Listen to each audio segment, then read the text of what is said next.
أعوذ بالله من الشيطان الرجيم. بسم الله الرحمن الرحيم. الحمد لله رب العالمين. الحمد لله الذي أرسل رسوله بالهدى ليظهره على الدين كله وكفى بالله شهيدا. أشهد أن لا إله إلا الله وحده لا شريك له وأشهد أن محمدا عبده ورسوله لا نبي بعده.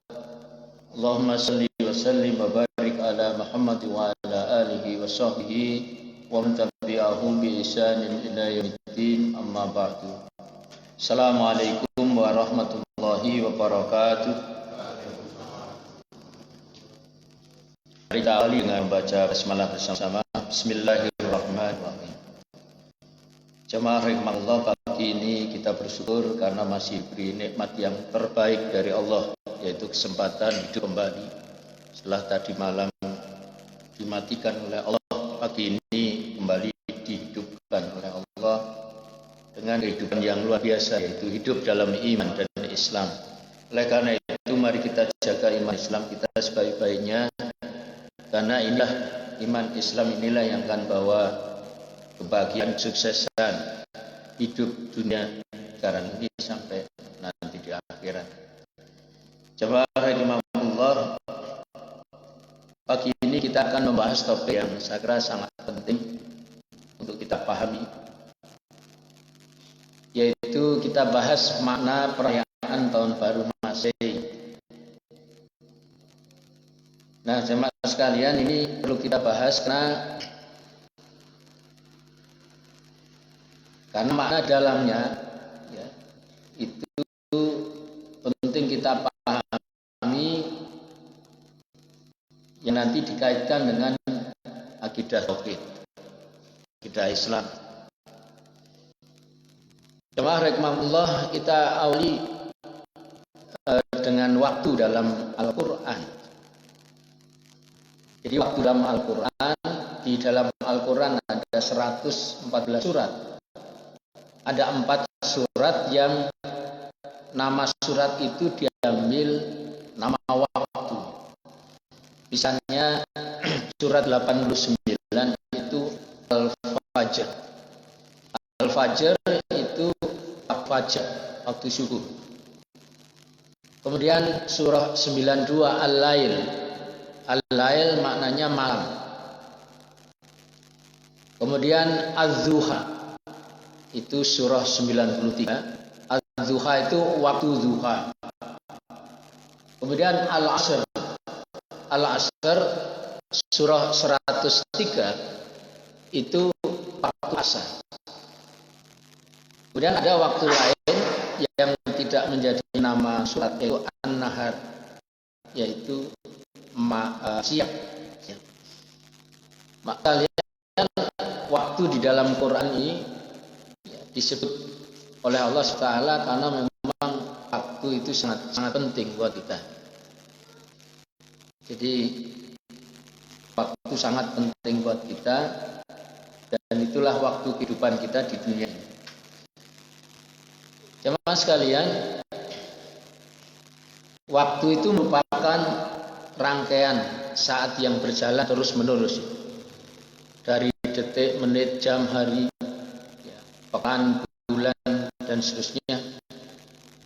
Kemudian waktu itu dibagi, ada yang bagi menjadi 3 bagian, yaitu waktu yang lalu, yang sudah, yang telah, dan waktu sekarang, saat ini, dan yang ketiga waktu yang akan datang. Ada juga pendapat lain bahwa waktu itu cuma ada 2 dimensi, bukan 3 dimensi, tapi 2, yaitu waktu hanya akan datang. Nah, dalam waktu sekarang itu tidak ada, karena relatif. Ini nanti hubungannya dengan teori relativitas Einstein. Nah, saudara sekalian, jadi sekilas saja kita lihat pendapatnya Newton dengan Einstein tentang waktu. Sedikit menyinggung dimensi waktu. Nah, menurut Newton waktu itu sifatnya mutlak, pasti mutlak, dan punya 3 dimensi, yaitu waktu yang telah, yang lalu, waktu yang sedang, yang sekarang, dan waktu akan. Nah, mutlak menurut Newton itu artinya pasti ada. Jadi misalnya kita lihat jam kita sekarang ini. Kita lihat jam tangan kita jam sekarang ini, menurut di jam tangan saya itu jam 5 kurang 13 menit. Jam 5 kurang 13 menit. Jadi ini mutlak pasti 5.13 atau katakanlah 4:47. Itu mutlak. Kemudian dimensi itu telah, waktu yang sudah kita tinggalkan. Jadi beberapa detik yang lalu, semenit yang lalu, 2 menit yang lalu. Jadi jam setengah 5 yang lalu itu sudah waktu yang lalu. Sekarang sudah jam 5 kurang 12 menit misalnya. Bahkan kalau jam kita jam 5 kurang 12, nanti jam 5 kurang 10 kurang 15 itu sudah yang lalu, yang sudah terlampau. Nah, sedangkan yang kedua adalah yang sedang, yang saat ini. Ya, sekarang ini jam tangan kita menunjukkan berapa, itu yang sedang. Kemudian yang akan itu yang menuju. Jadi jam 5 itu akan, jam 5 lebih 10 itu akan, jam 6 akan, untuk sekarang. Jadi ini 3 dimensi menurut Newton. Sebaliknya pendapat Albert Einstein, jadi menyebut bahwa waktu itu relatif. Ada 2 dimensi, yaitu waktu yang sudah atau yang telah, dan waktu yang akan datang. Nah, relatif itu artinya apa? Relatif itu artinya pandangan seseorang beda dengan orang lain, atau pandangan di satu titik berbeda dengan titik yang lain. Itu waktu relatif. Misalnya kita ditanya jam berapa sekarang ini? Oh, sekarang jam 5 kurang 10 menit. Jam 5 kurang 10 menit. Atau katakanlah jam 5. Jam berapa? Jam 5. Kamu mengatakan jam 5 itu karena kamu ada di Semarang. Coba kalau sekarang kamu ada di Denpasar, Bali. Kamu tidak mengatakan jam 5, tapi mengatakan jam 6. Kalau di Papua lain lagi, kamu akan mengatakan jam 7. Semakin timur lagi mengatakan jam 8, timur lagi 9, timur dan seterusnya. Kalau di Jeddah, di Makkah, sekarang ini ya, jam 5 dikurangi 4 jam. Jadi jam 1 dini hari. Kalau ke barat lagi jam 12. Di barat lagi jam 11. Di Eropa sekarang ini ya dikurangi, ada sekitar 6 atau 7 jam dari waktunya winter. Jadi jam 5 kurangi 7. Jadi jam 2 dini hari. Nah, itu relatif, tinggal di mana kita. Ya. Misalnya tentang pergerakan, sedikit nyinggung fisika. Kita naik kereta api dengan kecepatan 100 km per jam. Itu 100 km itu dihitung dari benda-benda di samping kereta api. Rumah, pohon. Jadi kecepatan kereta api 100 km per jam. Kita berada di kereta api berjalan. Langkah jalan kita cuma kecepatan barangkali 5 km per jam. Atau 10 km per jam. Ya. Kemudian kita bandingkan dengan sepeda motor yang jalan di samping kereta api yang jalan tadi. Ya, sepeda motornya lari 50 km per jam.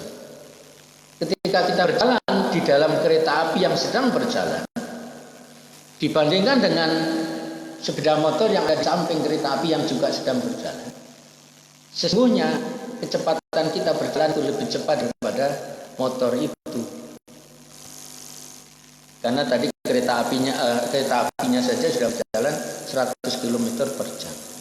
Padahal kita jalan cuma 5 km per jam. Jadi 5 km per jam itu lebih cepat daripada 50 km per jam. Itu terjadi karena di atas kereta api yang sedang berjalan 100 km. Kalau dibandingkan dengan sepeda motor di samping, itu relatif. Oleh karena itu akibatnya Einstein menyebut 2 dimensi. Waktu itu ada 2 saja, waktu yang lalu dan yang datang. Kenapa waktu sekarang tidak ada? Waktu sekarang tidak ada itu karena waktu itu berjalan terus dari detik ke detik. Jadi ketika kita mengatakan sekarang tuh, ya sekarang nggak ada karena sudah lari dari detik satu ke detik berikutnya. Maka relatif, kalau sekarang dalam hitungan detik, mungkin sekarang itu detik ke, ya jarum kita yang jalan itu detik ke 60 misalnya. Kalau waktu sekarang dalam arti menit, ya sekarang ini menit ke 52 misalnya. Jam 4:40. Kalau hitungannya sekarang jam, ya sekarang ini kategori masuk jam 4. Jam 4 lebih 52, 53. Kalau sekarang itu hari, ya sekarang ini hari Sabtu. Kalau sekarang itu pekan, ya pekan ini. Kalau sekarang itu bulan, ya bulan ini. Bulan ini bulan Desember. Kalau sekarang ini tahun, ya ini tahun ini. Dan seterusnya. Maka itulah pandangan tentang Einstein. Nah, kemudian waktu itu tidak lepas dari gambar ini di tata surya. Jadi waktu itu berjalan karena ada rotasi bumi yang bumi berputar pada porosnya. Dan kemudian ada revolusi bumi dan planet yang lain mengelilingi matahari. Jadi ketika bumi ini berputar pada porosnya, jadi bumi itu dari matahari itu urutan nomor 3. Yang pertama Merkurius, kemudian Venus, kemudian baru bumi, kemudian baru Mars dan seterusnya. Jaraknya matahari dengan bumi ini sekitar 150 juta kilometer. Kalau pakai kilometer, sekitar itu. Kemudian jamaah sekalian, bumi itu berputar pada porosnya. Di samping dia berputar pada porosnya, dia juga bergerak mengelilingi matahari bersama planet yang lain dengan kecepatan yang berbeda-beda. Kecepatan yang beda-beda. Nah, satu putaran rotasi bumi, para ahli menghitung 24 jam. Satu putaran matahari, satu putaran bumi mengelilingi matahari, ini 1 tahun 12 bulan. Para ahli menghitung. Kemarin terjadi gerhana matahari itu karena memang perputaran ini, ya, karena putaran ini. Jadi ketika matahari, kemudian bulan, kemudian bumi ini di garis yang sama, garis lurus, itulah nanti terjadi gerhana. Nah, ini sekilas. Jadi waktu itu terjadi karena perputaran ini. Dan siapa yang menggerakkan? Allah yang menggerakkan ini. Sehingga yang menggerakkan waktu, pagi, siang, sore, malam, pagi, siang adalah Allah. Dan yang lalu kita sampaikan, pernah kita sampaikan, bahwa ibadah sholat kita dalam satu rakaat, kalau kita hitung dari sudut gerakan, menunjukkan 360 derajat. Itu adalah lingkaran ini. Jadi kehidupan berjalan karena lingkaran, karena melingkar. Maka orang yang sholat itu adalah orang yang menjalani hidup. Sholat adalah kehidupan. Nah, jamaah sekalian, ini ayatnya, Yunus ayat 5. A'udzubillahi minasyaitonir rajim. Huwallazi ja'ala syamsa diya'an wal qamara nuran wa qaddarahu. Ila akhirih. Dialah Allah menjadikan matahari bersinar, bulan bercahaya, ditetapkan manzilah. Manzilah itu tempat bagi perjalanan bulan itu. Jadi bagi perjalanan bulan itu tadi ada masing-masing planet berjalan mengelilingi matahari itu ada jalannya sendiri-sendiri. Tidak tabrakan. Padahal penduduk alam ini, ya, itu miliaran. Matahari yang jumlahnya barangkali miliaran. Jadi matahari siang dengan bintang malam itu sesungguhnya sama. Ya. Jadi kalau malam kita lihat kelap-kelipnya banyak sekali. Ya. Itu sebenarnya matahari siang, sama dengan matahari siang. Jadi bintang malam dengan matahari siang itu sebenarnya sama. Ya, mengapa yang satu yang kecil? Ini masalah jarak. Karena matahari siang jaraknya amat sangat dekat, karena cuma 150 juta kilometer. Sedangkan bintang-bintang itu sangat jauh, ngitungnya sudah dengan tahun cahaya. Jadi tahun cahaya itu artinya jarak yang ditempuh dengan kecepatan cahaya selama setahun. Kecepatan cahaya itu kalau saya nggak salah ingat 300.000 kilometer per detik. Jadi 1 detik itu sudah 300.000 kilometer. Kalau 2 detik ya 600.000 kilometer. Kalau 3 detik ya sudah 900.000 kilometer. Itu 3 detik. Nah kalau setahun berapa? Allahu Akbar. Kita lanjutkan di ayat ini. Jadi Allah menempatkan tempat-tempat di masing-masing. Ya tempat-tempat di masing-masing itu jadi disebutkan di sini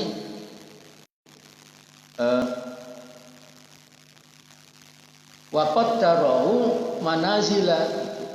Jadi Allah telah mengukur tempat-tempatnya. Tempat-tempatnya ini ya ini. Jadi tempat masing-masing planet ini sendiri-sendiri urutannya, kemudian jalannya sendiri-sendiri itu. Jadi enggak akan tabrakan ini. Jadi misalnya Venus dengan bumi ini kan tetangga dekat. Tetapi dia tidak tabrakan. Tidak tabrakan. Karena ada jalannya sendiri, tempatnya sendiri. Kecepatan juga sendiri. Jadi semakin dekat dengan bumi semakin jauh dari bumi semakin lambat. Jadi yang belakangan ada Jupiter misalnya, Saturnus itu lebih lambat daripada bumi mengelilingi. Semakin jauh itu semakin lambat. Semakin dekat dengan bumi semakin cepat. Kita lanjutkan kembali di ayat ini. Lita'lamu di sini disebutkan lita'lamu adadas sinina wal hisab. Agar kamu sekalian manusia itu mengetahui bilangan tahun dan perhitungan waktu. Jadi dengan putaran tadi rotasi revolusi menghasilkan waktu dan masuk manusia menghitung waktu, termasuk satuan waktu mulai dari detik, menit, jam, hari dan seterusnya. Jadi makna lita'lamu supaya kamu adadas sinina wal hisab, tahu perhitungan bilangan tahun. Dan ada di ayat lain ya, itu disebutkan bahwa 12 bulan itu memang ketentuan Allah. Jadi ini saya kira di Yunus ayat 5 saya potong di sini. Nah, kemudian ditegaskan juga di sini ini karena juga nyambungnya. Ma khalaqallahu, apa yang Allah ciptakan dzalika illa bil haqqi, kayak itu kecuali tidaklah ya. Ma khalaqallahu dzalika illa bil haqq, tidaklah yang Allah ciptakan itu kecuali benar. Inilah satu kebenaran.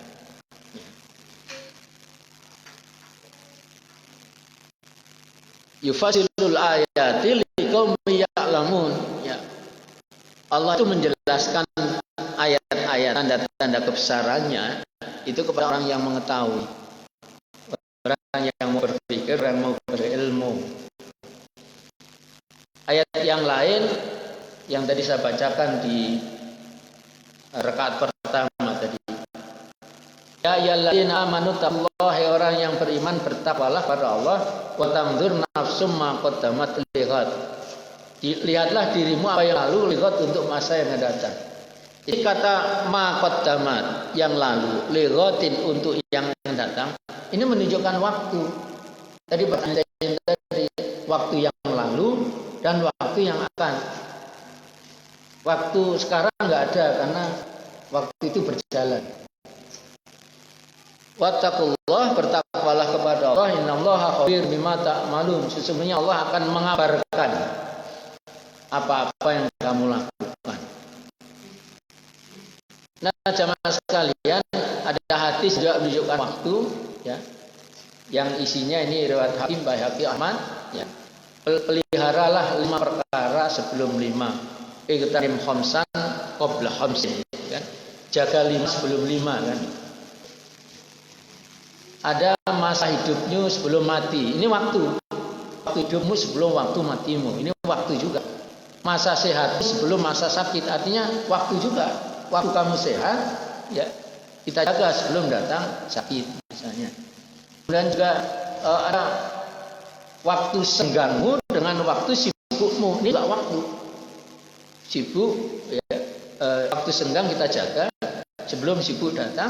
Masa mudamu sebelum masa tuamu. Ini juga waktu juga, kaitannya dengan waktu. Nah, waktu kayamu sebelum masa fakirmu. Ini juga waktu.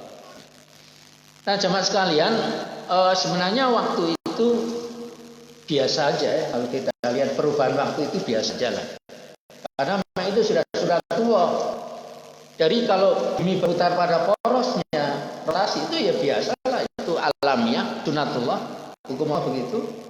Kemudian revolusi bumi mengelilingi matahari, ya udah biasa, itu memang begitu, alam memang begitu. Ya. Sebenarnya biasa aja lah. Kalau jam kita itu jalan terus, ya, kecuali kalau batunya habis, ya. Jalan terus, memang waktu jalan terus. Ya, kalau pagi berubah jadi siang, jadi sore, jadi malam, itu biasanya itu alamiah. Ya, biasa aja. Jam 1 naik terus, naik 2 jadi jam 2. Jam 2 naik setengah 3, naik jam 3. Jam 4, jam 5, terus. Itu biasa aja. Biasa aja. Hari Senin, habis Senin, masuk Selasa. Selasa masuk Rabu, masuk Kamis. Biasa aja, biasa. Ya. Januari, Februari, biasa aja. Ya. Muharram berubah lagi terus, biasa aja. Ya. Jadi Rajab, Sa'ban, kemudian ada Ramadan, Syawal, biasa aja. Sehingga manusia itu tambah umur biasa aja. Ya. Umurnya hari tambah 2 hari, 1 bulan, 1 tahun, 2 tahun, semakin ya biasa aja. Jadi perubahan waktu itu sesungguhnya biasa saja. Nah, sekarang mengapa waktu menjadi luar biasa? Karena ada momen. Ada momen. Jadi waktu itu menjadi penting, menjadi bermakna jika ada momen. Momen itu apa? Peristiwa khusus. Peristiwa khusus yang menyertai waktu itu. Ya. Jadi jamaah sekalian, pagi, ya. Ya, pagi itu ya mulai dari jam 1, 2, 3 pagi, ya. Kemudian kalau sekarang jam 4. Ya. Jam 4 pagi itu menjadi jam 5. Sebenarnya biasa saja.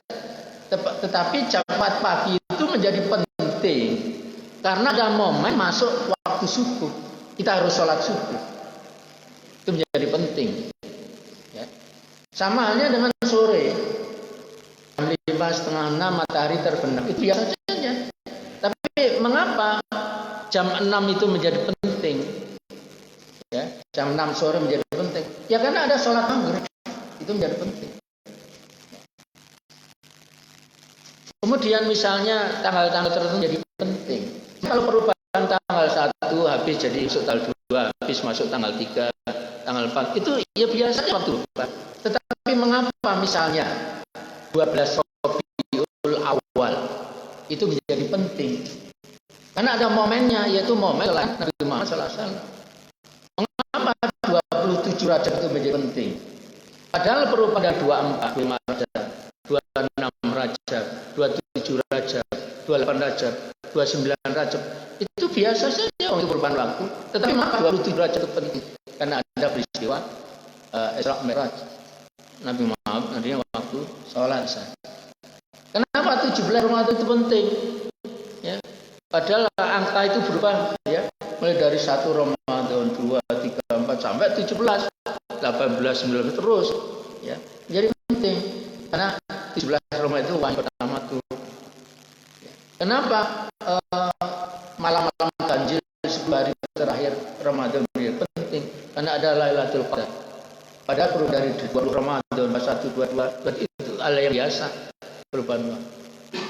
Ya. 1 Syawal penting, ya karena Idul Fitri. 10 Dzulhijjah penting, ya karena Idul Adha. 17 Agustus mengapa penting? Ya karena itu hari kemerdekaan kita, negara Indonesia. Padahal bebannya 14 Agustus itu hari pramuka penting. Karena itu hari pramuka bagi pramuka ya. Dan berubah jadi 15 Agustus, 16 Agustus, 17 Agustus, ya 18 Agustus. Kenapa 18 Agustus? Karena penting, karena 18 Agustus itu mulai berlakunya Undang-Undang Dasar 45. Kemudian terus jadi 19 20 Agustus. Itu berubahnya biasa. Kenapa penting? Ya. Jadi jamaah sekalian, perubahan waktu itu adalah hal yang biasa. Jika tidak ada momen. Sama halnya nanti hari Selasa. Selasa kan yang mulai jam dini hari Selasa terus sampai pagi, siang, Selasa sore gitu ya. Masuk maghrib Selasa jam 6, masuk jam 7 sudah masuk malam. Selasa malam Rabu jam 8, 9, 10. Dan kenapa jam 12 nanti Selasa ya, dari 23.5 mulai dari 50 ya, 23.55 23.55 23.56 57 58 59 masuk 000 geger lah sak dunia. Kenapa itu menggegerkan semua dunia? Padahal cuma perubahan angka kan. Dari 2355 itu nggak ada 55 56 57 58 59 dua rame banget 000. Lah kok geger ke sak dunia ki apane wong perubahan angka itu biasa saja kok. Bar kuwi terus 01 002 03 dan seterusnya masuk jam 1 selesai masuk jam 2 terus lagi do mulai kabeh sing begadangan itu ya. Terus tidur jam 3 salat subuh kawanan adalah. Jadi siang salat subuh 1 Januari itu kesian. Banyak yang melalaikan. Padahal aku muslim. Jadi jamaah sekalian mengapa penting? 1 Januari itu kan biasa dari akhir Desember, habis akhir Desember masuk 1 Januari, masuk 2 Januari itu biasa. Tapi mengapa penting? Momennya. Maka saya ingin menjelaskan apa momen 1 Januari. Saya lalu sudah menjelaskan momen 25 Desember. Ya. Jadi perubahan 23 Desember, ya 23 sendiri itu hari kelahiran saya, 23 Desember kemarin. Hari kelahiran saya. Kemudian 24 Desember ya. Kemudian masuk 25 Desember itu kan biasa perubahan itu. Lanjut 26, 27 biasa. Tapi kenapa 25 Desember menjadi penting? Karena ada momen yang kemarin kita sampaikan. Momennya menurut mereka, ya, menurut non-Muslim, yaitu momen kelahiran kemarin. Yang menurut keyakinan mereka, kelahiran anak Tuhan. Yaitu timbang tidak sesuai ajaran Islam, karena Islam mengajarkan Allah itu lam yalid wa lam yulad. Allah itu tidak melahirkan dan tidak dilahirkan. Nah, jamaah sekalian, kembali saya sampaikan. Jadi yang kemarin 25 Desember dengan nanti 1 Januari itu saya anggap momennya sama. Momennya senada. Sama atau senada. Kalau yang kemarin 25 Desember menurut mereka itu kelahiran anak Tuhan. Sedangkan Januari itu lahirnya dewa atau anak dewa. Namanya Dewa Janus, nanti kalian Dewa Janus itu kayak apa. Sampai lihat kemarin 25 Desember itu yang lalu harinya Rabu kan. Merahnya Rabu kan. Nanti besok itu 1 Januari sama harinya Rabu. Kenapa? Momennya sama. Mengapa 25 Desember ya? Ada yang menganggap itu tanggal penting, kemudian 1 Januari dianggap penting. Karena momen. Dan 25 Desember dengan 1 Januari kedua momennya sama. Ya, sama-sama hari kelahiran Tuhan atau anak Tuhan. Yang itu tidak diajarkan dari Islam. Jadi menurut mereka ya tadi hari kelahiran Tuhan atau anak Tuhan. Maka ini bertentangan dengan ajaran. Nah, kalau yang 25 Desember itu lahirnya ini gitu ya. Lahirnya ini kan. Gambarnya macam-macam ini gambarnya, fotonya kayak. Itu yang 25 Desember. Yang 1 Januari gambarnya kayak gini.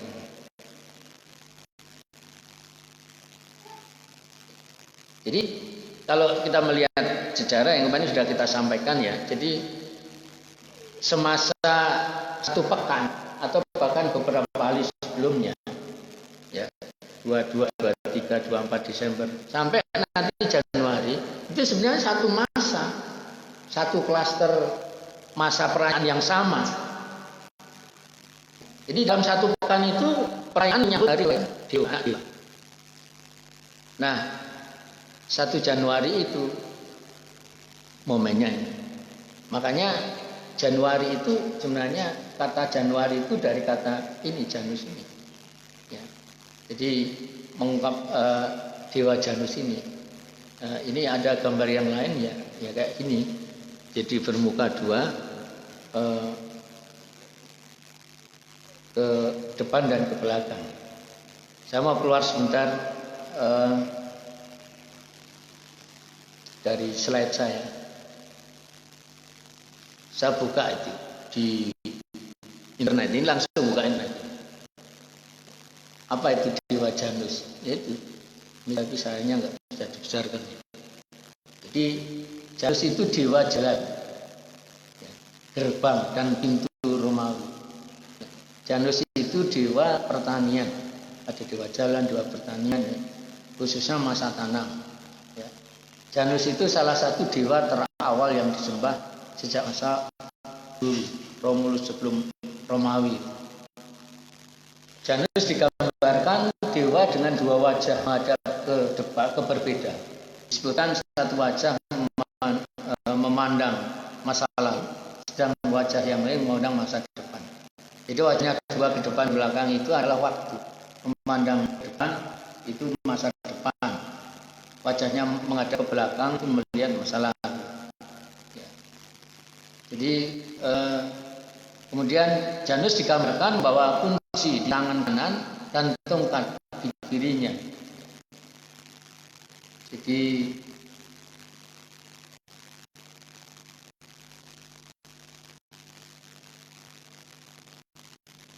penjaga pintu gerbang. Nah, ini kalau membaca nanti baca sendiri deh tentang Janus deh. Jadi 1 Januari itu memang momen perayaan menyambut kelahiran dewa ini. Nah nanti ada kalau dilacak sejarah sejarah tahun Masehi misalnya, nanti bisa dilihat. Oke, kita kembali ke sini lagi. Nah, ini yang kemudian kalau yang kembali ke yang kemarin ya, kalau yang ini 25 Desember karena memang dikatakan Christmas was not among the earliest festival of church. Jadi namanya hari Natal itu bukan di antara festival atau perayaan masa lampau dari gereja. Jadi asal mulanya memang bukan dari gereja 25 Desember. Dari perayaan para penyembah berhala yang lalu, kemudian diambil aja. Begini yang lalu sudah kita sampaikan, kemudian ini juga yang lalu sudah kita sampaikan ya di Lukas ayat 11 itu ya, yang memberi tanda bahwa Nabi Isa, kalau yang ini dianggap Isa itu lahir pada musim panas. Kemudian ini yang di Maryam ayat 25 yang menunjukkan musim panas Nabi Isa itu lahirnya. Jadi musim panas ya bulan Juni, Juli, Agustus, bukan Desember. Kemudian ini juga saya kutip. Jadi tahun baru Masehi yang dimaksud ya. Itu pertama dirayakan 1 Januari 45 sebelum Masehi. Ini yang mencanangkan itu Julius Caesar. Sebagai Kaisar Roma, dia untuk mengganti penanggalan tradisional Romawi yang telah diciptakan sejak abad ke-7 sebelum Masehi, kemudian baru abad 4 atau 5 ya, sebelum Masehi. Nah, itu dia mendesain penanggalan baru. Kemudian penanggalan itu disarankan dibuat dengan mengikuti revolusi matahari, artinya perputaran tadi yang kita ceritakan. Jadi planet-planet mengelilingi matahari. Jadi penanggalan matahari sebagaimana yang dilakukan orang Muslim. Ya, kalau dalam Islam ada bulan-bulan Qamariyah dan bulan-bulan Syamsiyah. Kalau Qamariyah itu matahari, ya, berlandaskan pada matahari, sehingga kita ketemu ya tanggal Januari, Februari dan seterusnya, Senin, Selasa, Rabu dan seterusnya, itu ada dengan dasar matahari yang Qamari. Kemudian satu lagi bulan-bulan Syamsiyah itu peredaran bulan. Itulah di kalender Hijrah. Ya, kalender Ramadan, Syawal misalnya itu pakai yang Syamsi. Nah, jemaah sekalian, satu tahun dalam penanggalan itu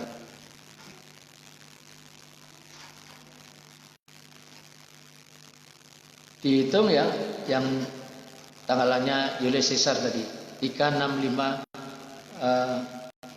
seperempat hari tepatnya dalam 1 tahun, ada sekian hari itu. Kemudian ada menambahkan 60 hari pada tahun ini sehingga menjadi mulai dari 1 Januari. Jadi dia mulai tanggal itu dengan 1 Januari. Kemudian setiap 4 tahun ada yang kemudian disebut, kita biasa disebut dengan angka bisat ya. Di bulan Februarinya ditambah lagi ya, 3 hari misalnya. Nah, kemudian sebelum Caesar meninggal, terbunuh tahun 44 semuanya. Kemudian dia mengubah nama-nama bulan. Dulu bulan yang lama dirubah dengan nama dulu Quintilius, ada nama Julius, ambil dari namanya sendiri. Kemudian Julius itu menjadi bulan Juli. Dari bulan Juli. Kemudian Sextilis diganti dengan nama pengganti Julius Caesar, yaitu Kaisar Augustus. Nah, jadi sehingga bulannya menjadi bulan Agustus. Ini contoh aja. Jadi bulan Juli itu dari Julius Caesar, Kaisar yang dulu kemudian meninggal, diganti oleh Kaisar Augustus. Bulannya disebut dengan Agustus. Nah, ini jadi nama-nama tahun Masehi itu diambil dari dewa atau dari kaisar ya. Nah, jemaah sekalian, ini yang kita sebut dengan paganisme. Jadi paganisme itu disebutkan, ini saya kutip di satu tulisan, yang namanya paganisme itu merujuk ke agama asli dari orang-orang Romawi dan Yunani kuno. Agama aslinya Romawi Yunani kuno. Kemudian yang ada sekitar itu ya. Lalu ini awalnya dari zaman batu dulu ya. Jadi kata pagan itu dari bahasa Latin paganus namanya. Paganus itu berarti penyembah penyembah berhala di satu negeri. Nah, pagan itu biasanya mempunyai kepercayaan ke banyak Tuhan. Jadi pagan itu politeisme. Tetapi hanya satu yang dipilih sebagai ya pimpinannya Tuhan. Tuhannya banyak tapi ada pimpinannya. Nah, ini yang biasa dilakukan dalam rangka ini. Jadi sebenarnya asal mula dalam sejarahnya 25 Desember dan kemudian satu rangkaian, satu paket dengan 1 Januari itu adalah ya perayaan yang dirayakan oleh para paganis. Termasuk yang kita lihat ini nanti kita meriahnya, bagaimana meriahnya kembang api misalnya. Ini ilustrasi aja. Ya, ada seperti ini misalnya. Nah, kita perlu tahu bahwa yang namanya api itu, ya, jamaah sekalian, lambang dari agama Majusi. Jadi agama Majusi itu lahir di Persia, ya, kemudian dianut oleh bangsa itu, ya, kemudian agama Majusi itu mengajar kepercayaan bahwa Tuhan itu ada dua.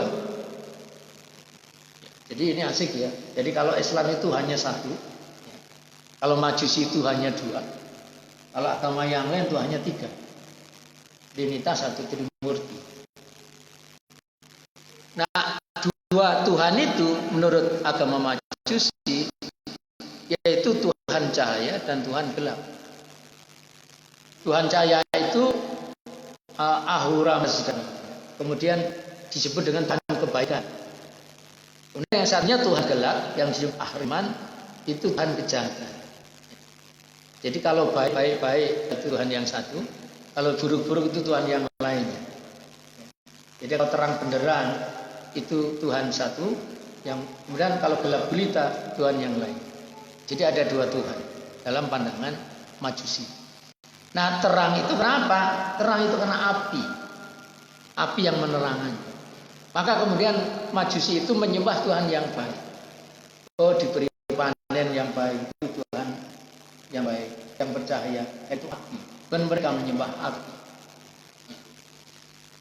Nah, jamaah sekalian, menurut mereka kaum Majusi ya, kenikmatan ini ya karena rahmat dari Tuhan baik, Tuhan cahaya. Ya, kemudian mereka beribadah menyembah kepada Tuhan cahaya. Tuhan cahaya itu yang api itu yang maksudnya. Kemudian sementara kejahatan malapetaka itu ya Tuhan yang buruk tadi, yang gelap tadi. Maka mereka melambangkan api itu sebagai penjelmaan dari Tuhan cahaya. Jadi api itu mereka nyalakan ya di kuil-kuil tempat beribadah mereka dinyalakan. Di tempat beribadah mereka penuh dengan kayak lilin semacam itu, api. Sehingga sekarang itu masih diteruskan. Ya. Makanya Islam itu tidak mengajarkan ini. Jadi dalam peribadatan Islam itu kita nggak menggunakan api untuk itu. Misalnya. Jadi kalau yang lain menggunakan api melalui lilin dan sebagainya. Nah, kemudian jamaah sekalian, ada hadis yang menyatakan man tasabbaha biqaumin fahuwa minhum. Jadi siapa yang menyerupai suatu kaum maka ia termasuk kaum itu. Hadis riwayat Ahmad. Jadi makanya kalau kita orang Islam yang Tuhannya satu, kemudian dia berlagak, bersikap kayak Tuhannya orang Majusi yang Tuhannya dua, atau kayak agama lain yang Tuhannya tiga, itu tidak sesuai. Ya, itu digolongkan termasuk mereka. Kemarin sudah kita bahas mengapa mengucapkan Natal itu dilarang dalam Islam. Karena yang lahir itu anak Tuhan menurut mereka. Anak dewa kalau 1 Januari lah. Mengapa dilarang? Ya karena itu. Kalau yang lahir anak manusia boleh mengucapkan selamat. Punya teman kelahiran anak, oh selamat ya anakmu lahir. Kita punya tetangga, teman yang non muslim lahir, boleh mengucapkan selamat. Selamat ya anakmu lahir, gogo sehat. Ini tak kasih dia. Boleh. Karena yang lahir anak manusia. Tapi kalau yang lahir anak Tuhan, no way, tidak ada ucapan. Nah, jamaah sekalian, saya sedikit nyinggung itu. Yang biasanya terjadi selama awal-awal Januari ya. Awal-awal Januari, awal tahun lah ya. Banyak orang-orang yang meramal ya. Meramal, oh tahun ini ada bencana ini, tahun ini ada ini, tahun ini ada begitu. Dan sebagainya. Ya. Nah, jemaah sekalian, dukun atau kahin atau kahin, ya. Kemudian ada peramal arwah namanya. Jadi mengetahui hal yang gaib itu dia dianggap yang gaib misalnya. Kemudian termasuk mengetahui setan, lalu menguasai masa depan misalnya. Ya. Jadi di Januari kan dong ramal-ramal. Oh tahun ini rezekimu lancar. Tahun ini ada artis yang meninggal dunia. Tahun ini ada yang perceraian tahun ini tidak macam-macam.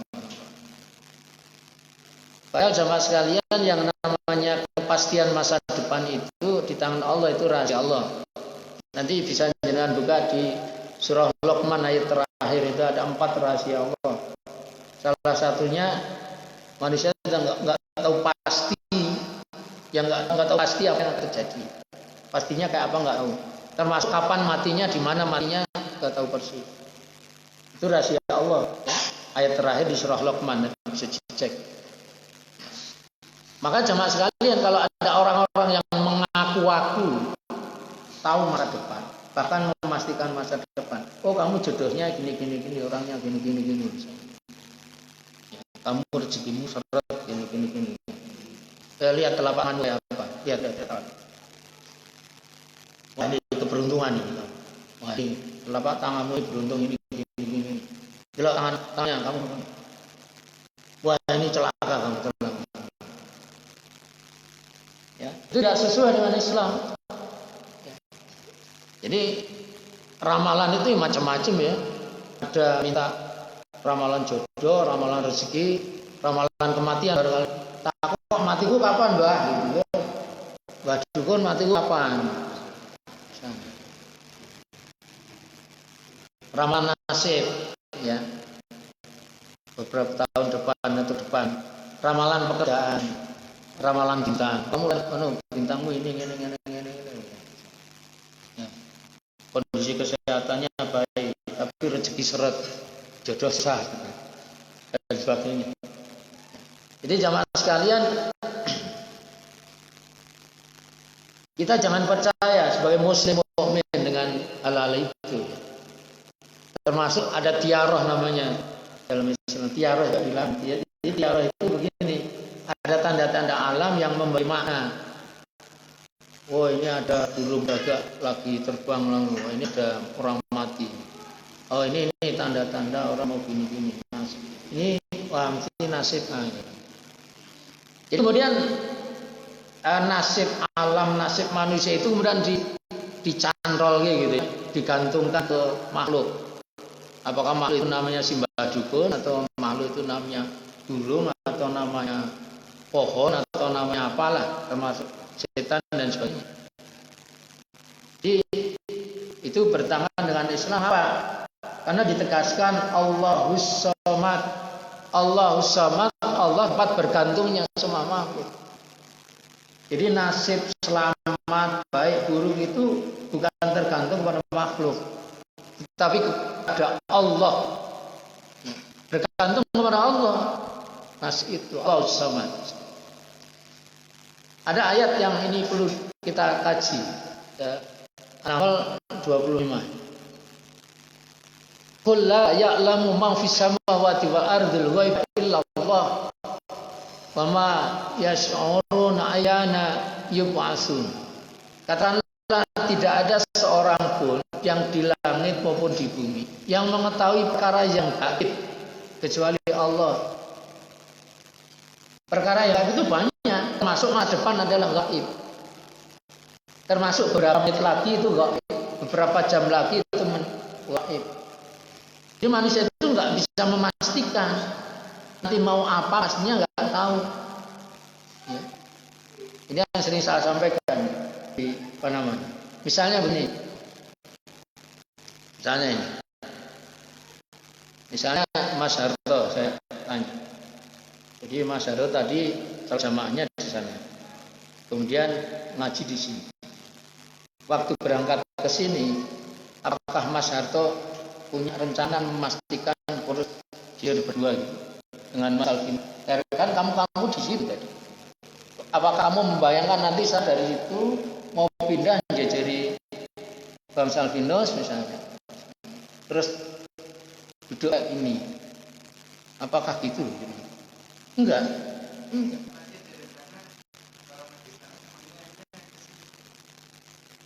Iya.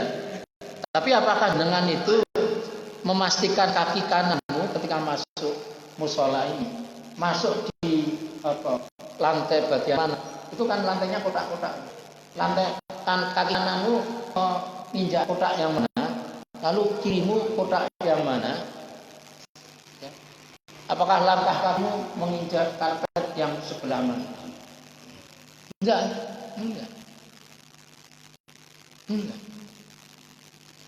Nah, sekarang juga nanti kita keluar, ya, dalam pikiran kita ada rencana nanti keluar.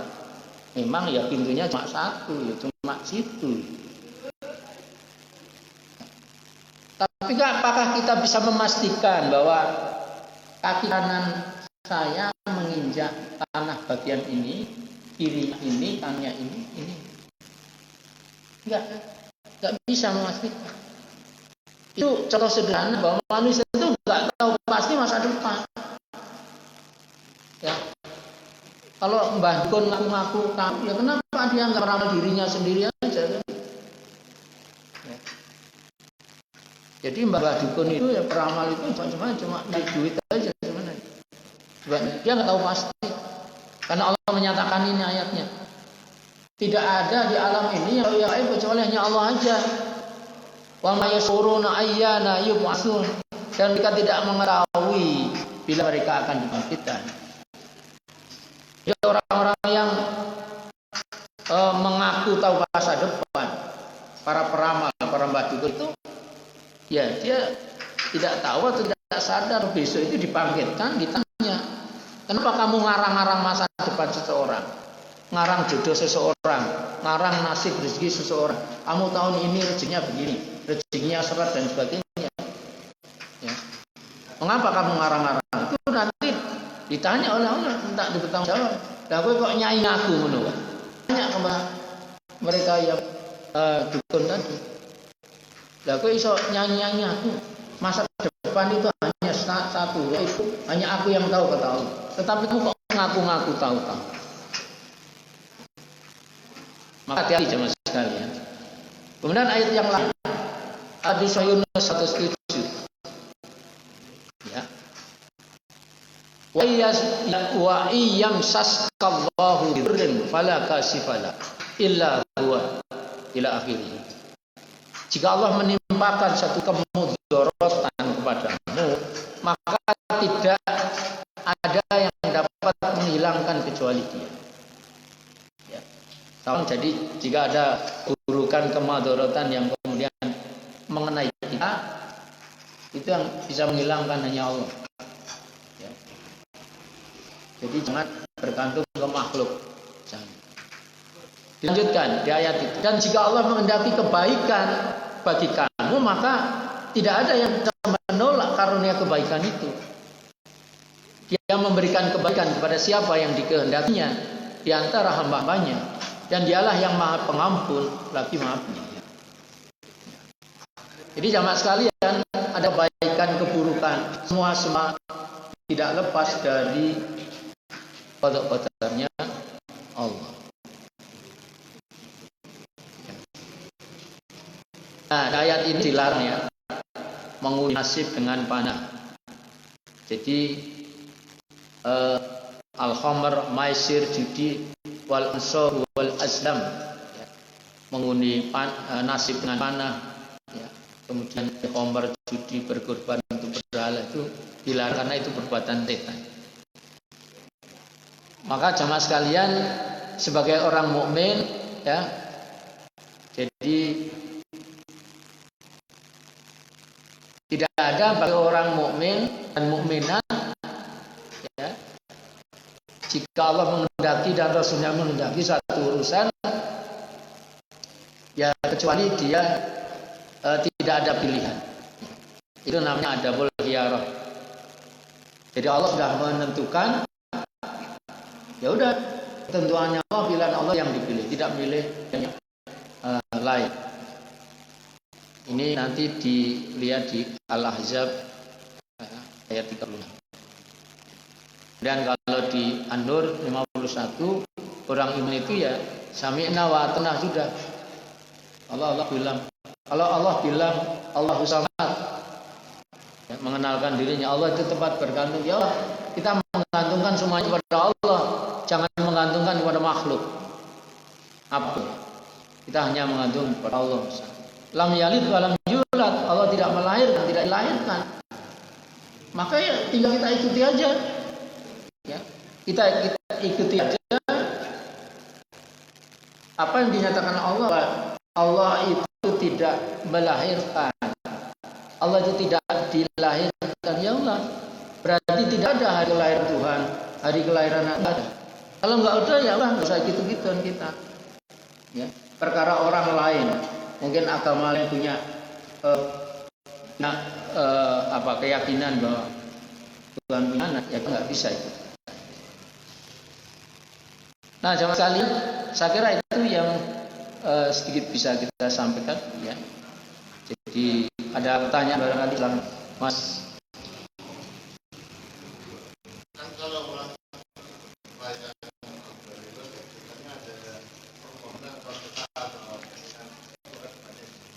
Iya.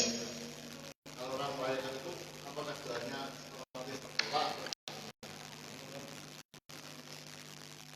Oke. Jadi ini pertanyaan yang tak kira sangat umum dan banyak terjadi. Nah, sama sekalian, ini karena sudah menjadi budaya dan melekat ya puluhan tahun, ratusan tahun.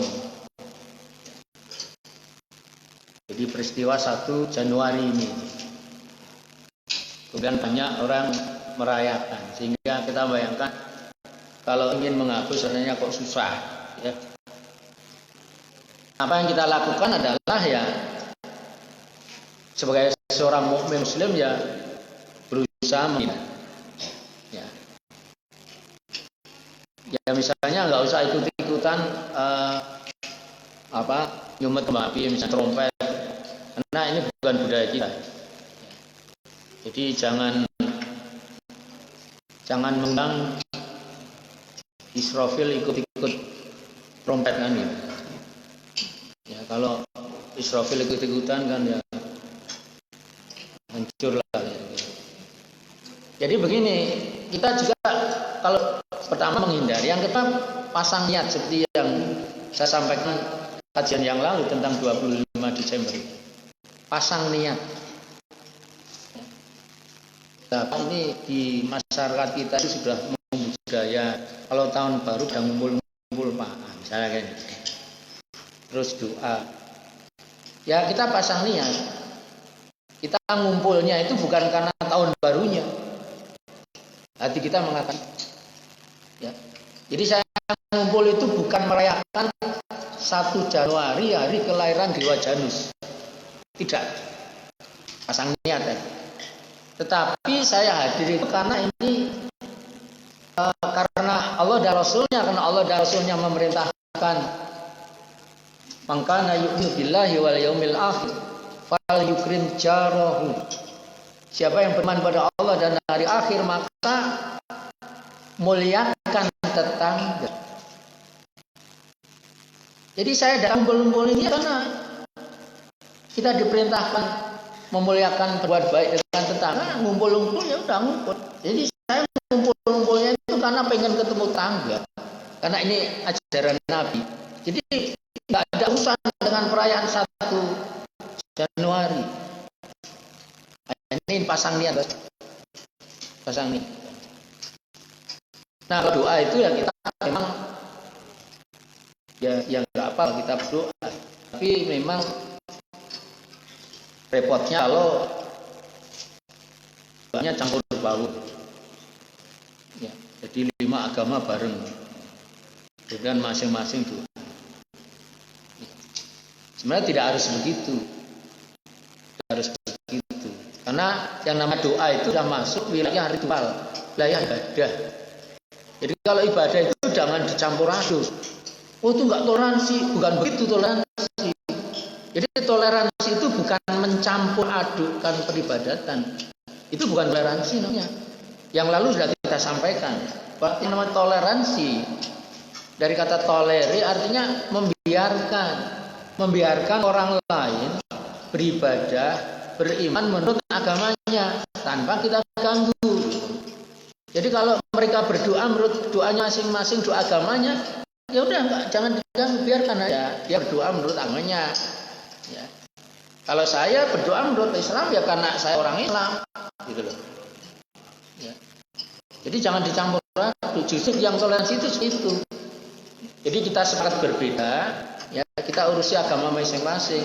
Ya, yang kemarin saya sampaikan yang lalu itu ayat yang sangat indah dalam surah Al-Kafirun ayat terakhir. Lakum dinukum waliyadi. Bagimu agamamu, bagiku agamaku. Bagimu agamamu urusan dewi, aku orang ganggu kowe. Tapi Islam itu agamaku, tak urusani. Kowe ora melu ngurusi, tolong kamu juga jangan ganggu. Kan enak kayak gitu. Enak. Termasuk doa juga demikian. Ya. Jadi tidak seharusnya berdoa itu bareng-bareng. Ya. Bareng-bareng. Ya saya kira itu Mas. Pelan Mas. Waalaikumsalam. Mau menanyakan masalah larangan. Ya. Karena kita merujuk ke istilahnya panah gitu ya. Ya. Kita tadi dari awal olahraga kan memang kan diputuskan untuk dewa-dewa mereka juga. Ya. Romawi juga. Ya. Apakah itu orang-orang yang melakukan salah itu dibolehkan atau bagaimana ya? Ya, begini. Misalnya kita yang bilang tadi tidak boleh mengikuti cara-cara Ya. Mas sekalian, Nabi SAW dalam satu hadis memang menganjurkan olahraga. Jadi olahraga berkuda, olahraga panah, olahraga berenang itu yang memang dianjurkan Nabi. Ya. Karena saat itu memang itu sangat perlukan. Jadi karena ada untuk peperangan, transportasi dengan kuda dan peperangan, ya itu sangat diperlukan.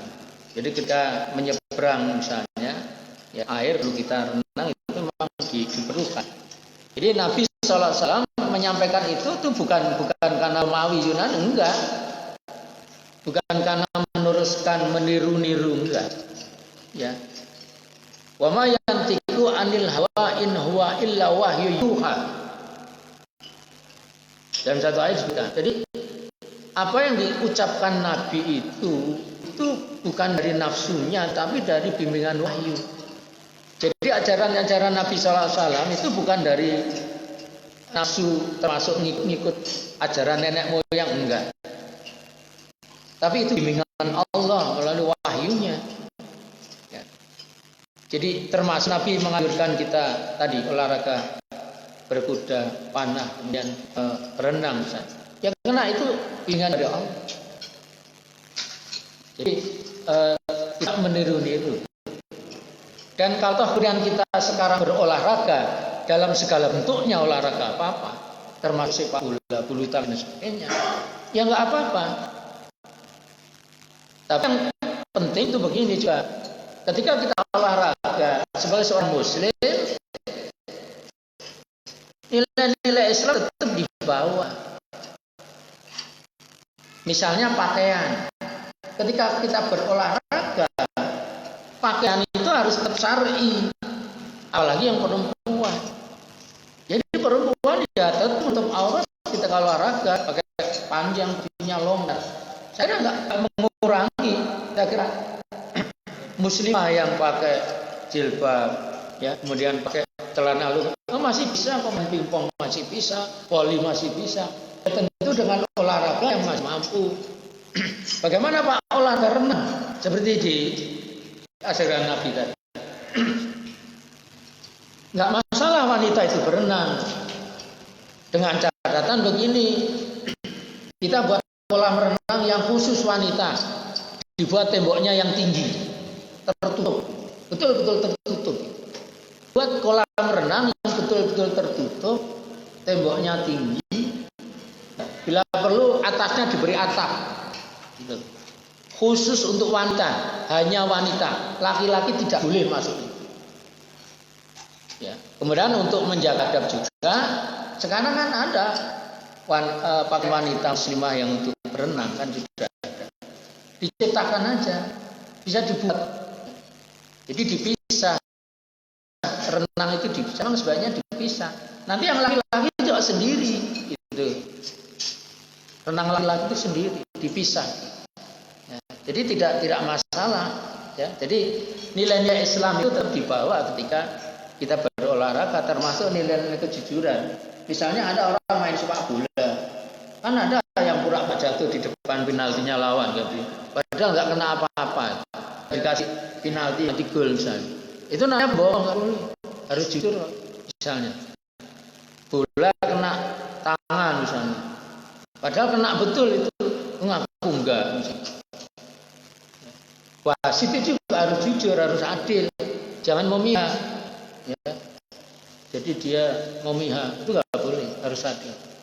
Jadi nilai-nilai keadilan, kejujuran yang diajarkan oleh Islam itu dibawa kemana-mana, termasuk dibawa ke lapangan sepak bola, kemana-mana.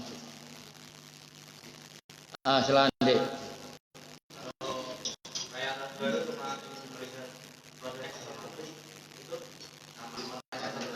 Itu ya tadi kepada malam itu kalau memperkirakan bencana alam biasanya ada hewan yang lari burung dan apa kalau perkiraan mata yang dilihat dari perubahan itu. Ya, saya jawab yang kedua dulu. Jadi orang memperkirakan, termasuk perkiraan cuaca misalnya, perakiraan cuaca. Allah menciptakan alam ini beserta seluruh hukum-hukumnya, hukum sebab di alam ini. Allah menciptakan api, kalau disiram air mati apinya misalnya. Ya.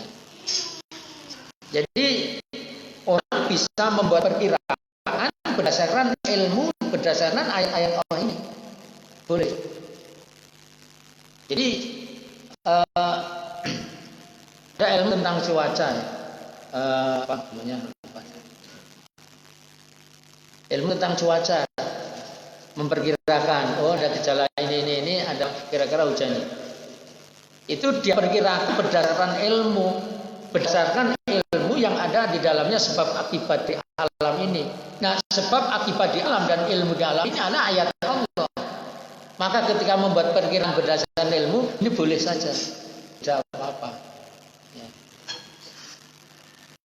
Nah, itu perkiraan berdasarkan ilmu, yang itu ada ayat-ayat. Dan ketika kita membuat perkiraan, ya, hati kita mengatakan ya ilmu ini ayat-ayat Allah. Jadi membuat perkiraan berdasarkan ayat-ayat Allah, yaitu ayat-ayat kauniyah yang ada di alam ini, dan juga ayat-ayat dalam Quran. Nah, kemudian yang pertama, kalau melihat-lihat aja, ya melihat aja nggak apa-apa. Ya. Tapi nggak usah ikut-ikutan nyumpet kembang api, itu bikin geger dunia, mengganggu orang tidur kan. Ya, ya walaupun orang mengatakan Pak setahun sekali ya terserah. Ya. Jadi kan kita, tadi sekali lagi waktu itu berharga karena momen tadi. Tinggal sekarang momennya sesuai dengan Islam atau apa enggak gitu aja. Kalau momennya bertentangan dengan Islam, ya udah nggak usah ikut. Gitu. Tapi kalau momennya itu sesuai dengan ajaran Islam ya nggak apa-apa. Tapi karena momennya apa? Jadi 25 Desember sama Januari itu momennya sama. Itu momen kelahiran anak Tuhan menurut mereka begitu. Ya, hanya ya perlu kita ikut. Apalagi tadi yang namanya api itu kebiasaan orang-orang Majusi. Ya. Trompet itu kebiasaan orang Yahudi misalnya. Jadi kenapa ikut-ikutan? Nggak harus ikut-ikutan. Itu ya. Ada lagi tadi siapa yang belum? Kalau enggak ya kita akhiri. Oke, saya kira itu. Terima kasih Bapak Ibu sekalian atas perhatiannya. Insyaallah nanti kita lanjutkan lagi. Selasa pagi kita lanjutkan kajian hadis. Kita tutup dengan baca alhamdulillahirabbil alamin. Subhanakallahumma wa bihamdika asyhadu an la ilaha illa anta astaghfiruka wa atubu ilaik. Assalamualaikum